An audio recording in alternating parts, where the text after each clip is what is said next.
Hello learner, welcome to Manifested e-learning platform. My name is Emily Ngwiri, and today, ladies and gentlemen, we are discussing Business and Data Analytics BDA April 2024 question 22. It reads as follows.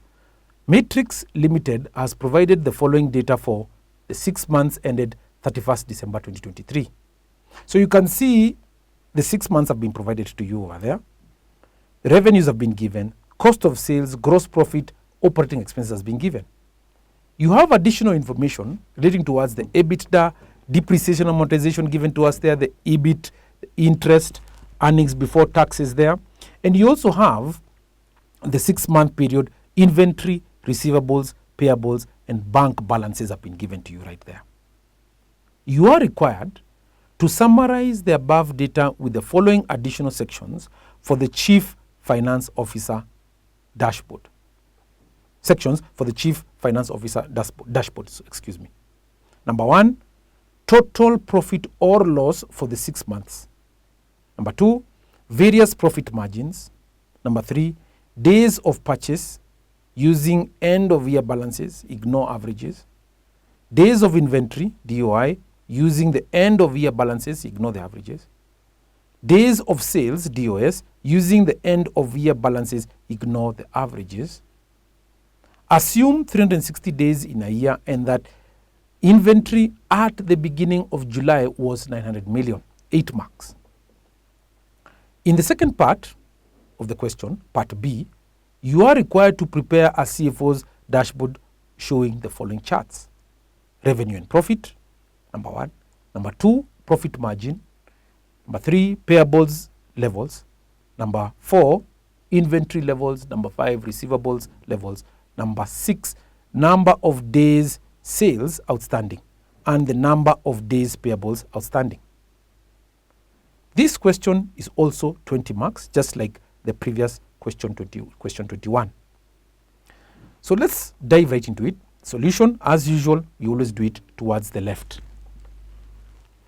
And so we can then start out by now creating the statement.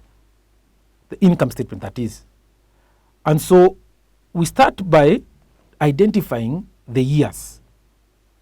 So part A, right over here, put it in braces like that. We are to prepare the relevant data. So here we prepare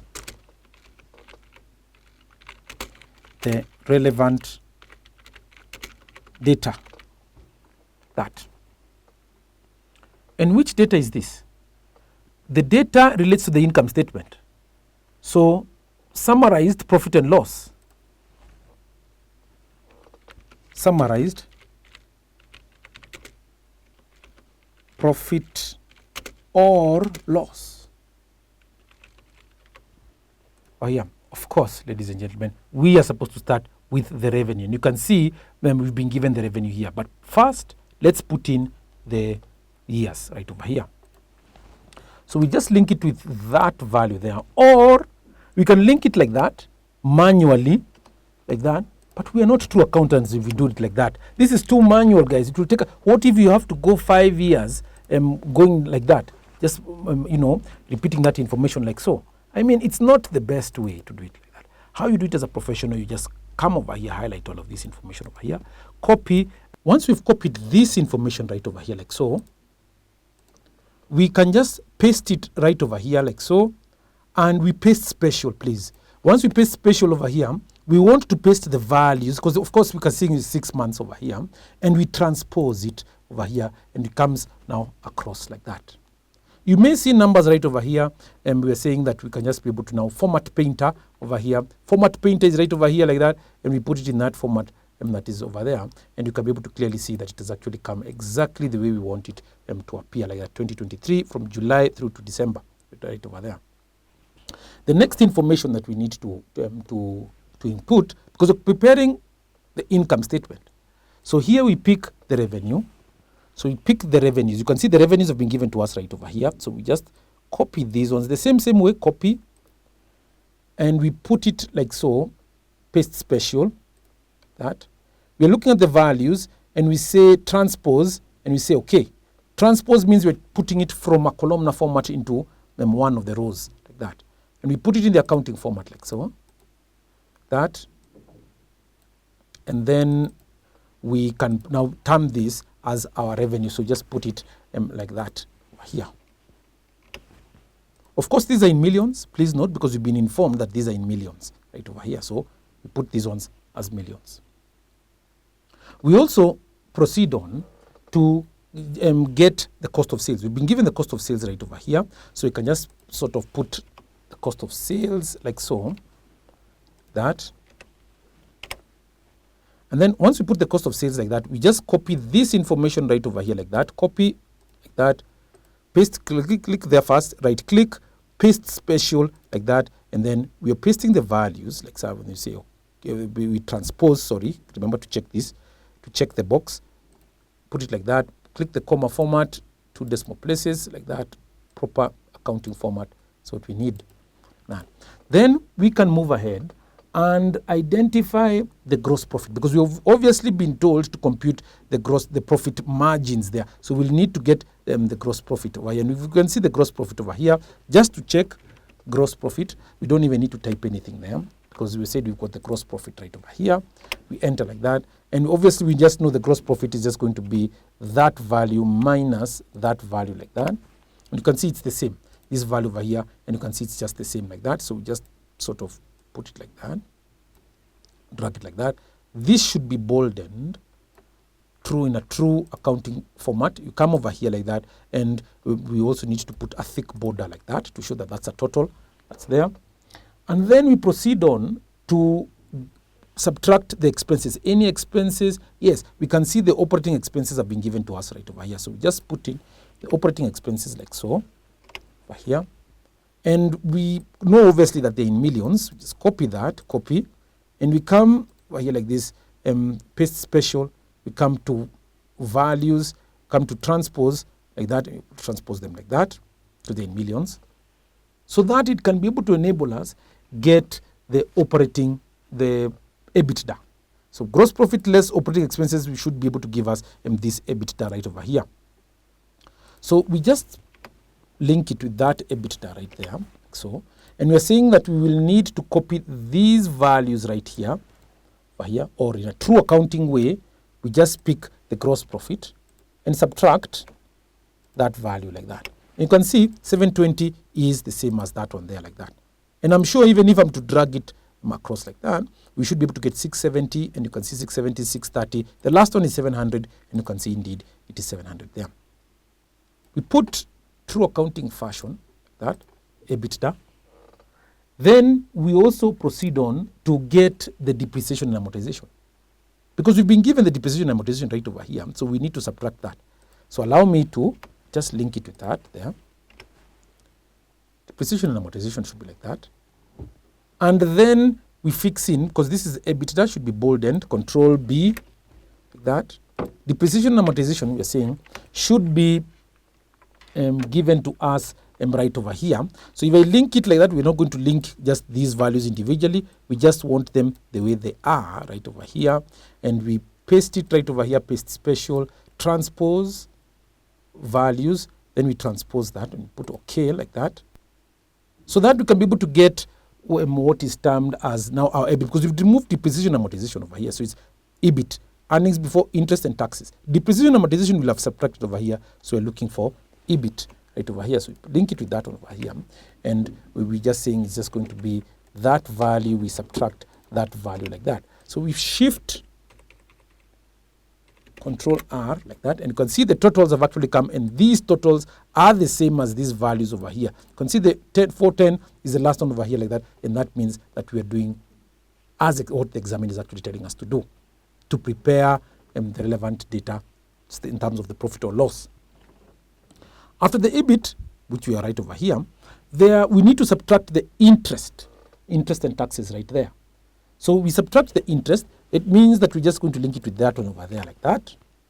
And then we slot in the values, because this is also a total right over here. Control B, that. Then we slot in the interest. The interest should be gotten from right here. Copy. and we come right over here, paste special, and we say that these ones are values. We transpose them, right? So, like so, put them like that. So once we subtract the interest, we should be able to get the earnings before taxes over here. So we should just link it with that on the earnings before tax, like that. And you're saying it's just going to be that value we subtract. So the EBIT, we subtract the interest there, so that we can be able to get the 310. And you can see the 310 is actually right over here. Like that. Just cross-check like that. Put it in totals. Excuse me for that. Should be this value should be put in totals. That boldened like that. Now, once we have the earnings before tax over here, we can then, of course, compute. Have we been given information about the taxes? Can we proceed? Do we have anything to do with taxes? It's earnings before tax. Now we've gone to inventory, receivables, payables, cash at bank balances. We don't have the taxes. Do we have a tax rate given to us over here in part A? I don't see any information leading towards taxes here. So we just proceed on directly to get the profit margins. Profit margins, like so. And here we just put control B, like that, the profit margin, because we've been told by the examiner to compute total profit or loss for the 6 months, part 1. Part 2, various profit margins. The various profit margins can be gotten by starting by looking at, we have gross profit. Gross profit over revenue gives us gross profit margin. And we can start gross profit margin. That is gross profit. We pick the gross profit, which you can be able to see right over here. And then we divide that against the revenue, like that. It seems to be 0, no problem. We just click the percentage format here. It will give us 30%. You can see. So if you drag it across like that, those are the gross profit margins for the 6-month period. Then we can be able to compute the EBITDA margin. EBITDA, excuse me. EBITDA margin, like so. And how do we compute the EBITDA margin? We're seeing that we just pick the EBITDA, which we have over here like that, and then we divide that against revenue, like that. And the EBITDA margin, of course, in a similar fashion like so, we need to first of all put it like that, and the format painter, put it like that, 21%, and if I drag it across like that, we can be able to see indeed the gross profit, the EBITDA margins have been presented to there very well. Proceeding on, excuse me, we can be able to then compute the EBIT margin. The EBIT margin is just going to be these values over here, or just say the EBIT margin.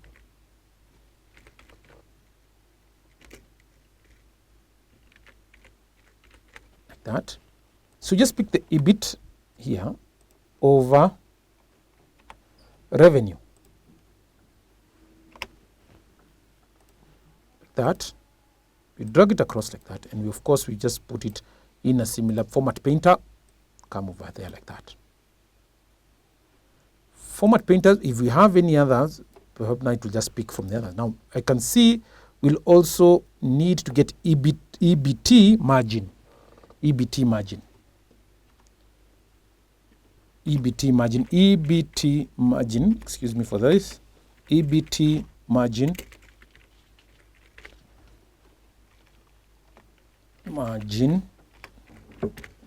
That, so here we are saying is just going to be the EBT, that one divided by the revenue.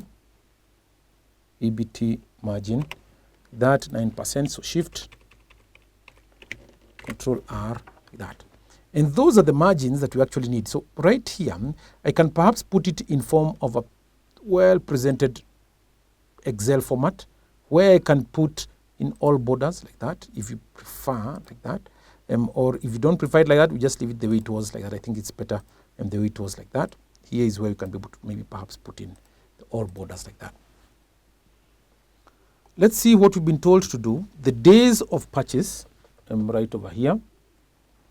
So then we will need to proceed on to get the statement of financial position items, because that is what is going to assist us to get the inventory, receivables, and payables, and so on and so forth. So that we can be able to compute the days of purchase, the days of inventory, the days of sales, and so on and so forth there. So we've been told to ignore the averages, and we have further been informed to assume a 360 days in a year, and that inventory at the beginning, July, was 900 million. So that is very key right there. So we come with statement of financial position items right here. Statement of financial position items, like so here, so that we can be able to now, of course, put in the periods. You can just link it with that one there, like that, over here, like that. So over here, we'd also need to do the same. Always, it's always good to provide information systematically, because you're saying you're preparing profit margins, but for which years over here? So you need to be indicative of which years you're using right here. So statement of profit and loss, profit or loss, statement of financial position items, excuse me. Here we start by looking at the inventory. We've been given the inventory right over here. We've not been given non-current assets, nothing to do with non-current assets here. So we start with what we've actually been given right there. So we pick the inventory like that, and then we pick the specific figures right here. So copy, paste special values, transpose, and you say okay. That we have also receivables, payables, that, and then we also have cash and bank balances. Of course, these ones you can see they are all in millions. I just need to highlight that, so that even if I might be doing like this, I just need to highlight that. Please make sure that you understand that we're using millions here. And so once we've got that, all of these values like so, so the comma format like that, then I need to move it towards the right like so that you can condense it just a bit like that. We then realize that we need to pick the receivables over here. So if I pick the receivables, or I pick the entire information here, copy, paste special values, transpose, okay.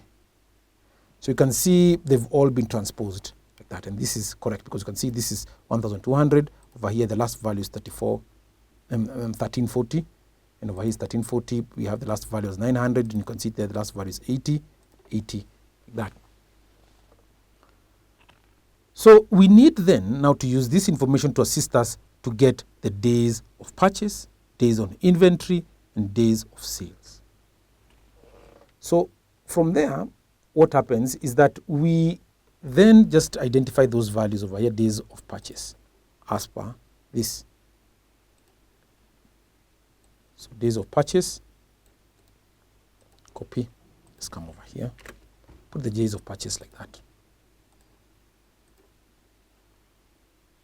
Just for consistency, put it like that. Days of purchase, and then days of inventory, and also days of sales. Days of inventory, just copy this up to there. And then the days of sales right here.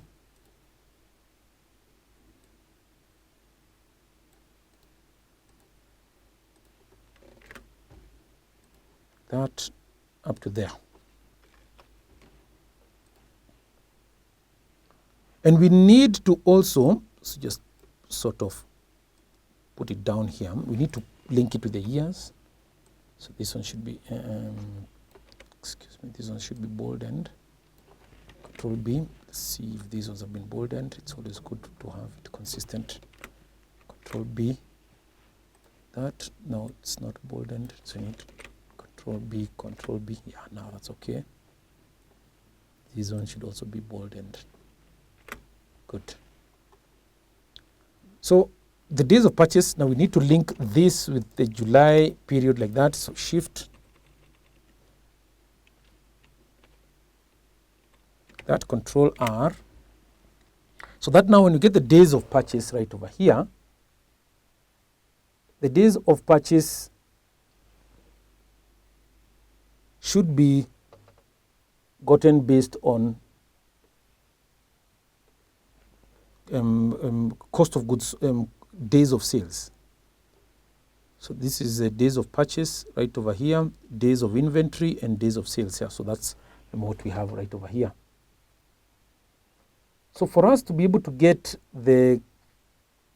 those figures right there, the days of purchase, the days of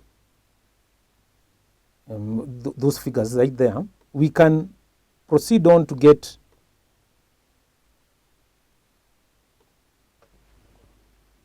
so we are saying that now to get the days of purchase over here, we'll need to get the payables, we divide by the purchases, and then we multiply by 365. But in this case, we have 360 given to us right over here, as you can be able to see. So what we're going to do, we're just going to pick the payables, which we have right over here. So pick the payables right there, and then we divide by the purchases. Do we have purchases given to us right over here? The purchases, that means we will need to pick the purchases will be based on the combination of 2 of 3 values here. So we pick the cost of sales, we subtract the opening inventory, and then we add the closing inventory like that. So here we divide by, so we'll open the brackets because we're looking for days of purchases. So we're saying that the purchases value, we've already been given right over here, the opening inventory at the beginning was 900 million over here. So we pick the cost of sales. The cost of sales is given to us right over here, 2400, that. And then we subtract the opening inventory. The opening inventory was the one that we've actually been informed right here is 900 right over here. So 900, that. And then we add now what we're saying, the closing inventory. The closing inventory given to us over here was how much? Closing inventory, you can see the closing inventory rate over here, 980, and this is the inventory which we put over here like that. We add like that. That is the way we are saying we're going to get our purchases right there. I'll repeat that again. To get the purchases over here, we will need to first of all start from the opening inventory right over here, or from the cost of goods sold. The cost of sales over here, we add the opening inventory, the cost of sales, we add the opening inventory, or we subtract rather, we subtract the opening inventory, which we've been told is right over here, the 900 million, and then we add the closing inventory. The closing inventory as at 31st, as at July, end of July, is 980 like that. So that's the value of the purchases over there, and then we multiply that with how many years? 365? No, we've been told 360 right over here. So 360, that, enter. So I'm getting the days of purchases as 104.52. So once we have that, we can then now proceed on to just drag it, because it will pick the values like that, like so. And we are saying that we will need now to make some adjustment right over here, because we are saying that the opening, the cost of goods, so the cost of sales for the year like that is this one over here, and then we need to subtract the inventory itself. So we are saying the inventory, which is going to be the previous inventory is going to be the 980. So this one should actually come right there like that. That's what you're saying. The closing inventory is this one. As of July 23rd, the closing inventory is 980. But now that 980 becomes the opening inventory where? In August 2023. And like I have said over here, that we will pick the cost of sales. We subtract now the 980, which is going to be now is this one is going to be, I'm going to change this. We subtract this value over here. We subtract that value. And then we add what? We add the closing inventory. The closing inventory is supposed to be not J24, it's not this J24 twice, plus the closing inventory, which is going to be that one there like that. Yes. Now that's what I'm saying that we have. I repeat. We are saying that in the first case over here, our opening inventory was given to us here as 900. So for us to be able to get the days of purchases right over here, we will pick, first of all, the payables, and we divide that with the purchases. So how do we get the purchases? The purchases is gotten by getting the cost of sales. We subtract the opening inventory, which we've been given right over here as 900 million over here, and you can see the 900. And then we add the closing inventory, 980. So that's what I'm saying now, even the second year over here. We will pick, to get the days of purchases, we'll pick the payables, that is it here. Payables. We divide that against the purchases. How do we get the purchases? We start with the cost of sales, which is that one over here, K87. We subtract the opening inventory. The closing inventory over here, which was used previously here, becomes the opening in this period over here. So we subtract the opening inventory, and then we add then now the closing inventory right here, which is this value over here like that. And we multiply by 360. So that now we can be able to get the days of purchase there. And now I can be able to confidently come over here and track them like that. So once we have that, then we can be able then to calculate the days of inventory. Next, the days of inventory is given by the closing inventory divided by the cost of sales, and we multiply by 365. In this case, we've got 360. So we're not going to use the 360.